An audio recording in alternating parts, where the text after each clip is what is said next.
Hello বন্ধুরা, কেমন আছেন সবাই? নিশ্চয়ই ভালো আছেন। আজকে দেখাচ্ছি একটা লাড্ডু বানানোর রেসিপি, সেমাইয়ের লাড্ডু। তো প্রথমে ফ্রাই প্যানে আমি 3 চামচের মতো ঘি দিয়ে দিলাম। ঘিগুলো চারপাশে ছড়িয়ে দিচ্ছি।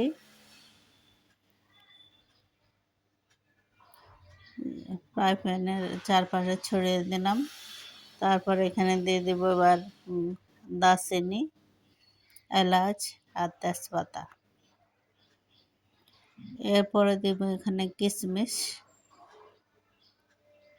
এগুলো ঘিয়ের মধ্যে একটু নাড়িয়ে নিচ্ছি।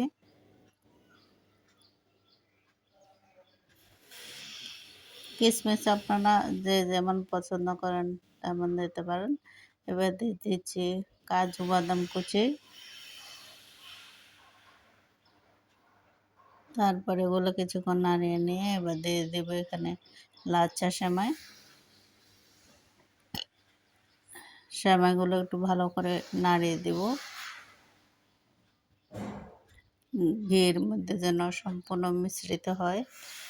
তারপর কিছুক্ষণ নাড়ার পরে এখানে দিয়ে দিচ্ছি নারকেল কুচি। নারকেল কুচিগুলো সবগুলোর সাথে ভালোভাবে মেশাবো। দেখেন মেশানো হয়ে গেছে। এই পর্যায়ে আমি দিয়ে দিচ্ছি চিনি। আপনারা যে যেমন চিনি পছন্দ করেন তেমন দেবেন। যারা কম পছন্দ করেন তারা কম, আর যারা বেশি মিষ্টি খেতে পছন্দ করেন তারা বেশি করে দিবেন। তারপরে এখানে দিয়ে দেব এবার দুধ, তরল দুধ।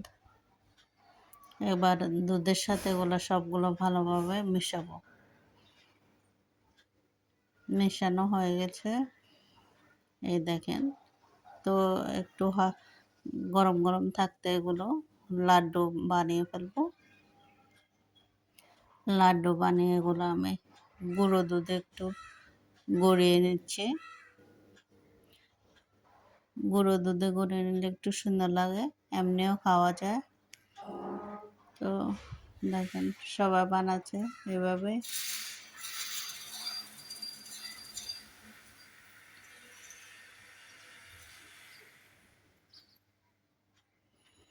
কেমন হলো আমার আজকের ভিডিও সবাই জানাবেন। লাড্ডু খেতে কার কার ভালো লাগে তারা বানিয়ে খাবেন। সবাই লাইক এবং শেয়ার করবেন, কমেন্টস করবেন।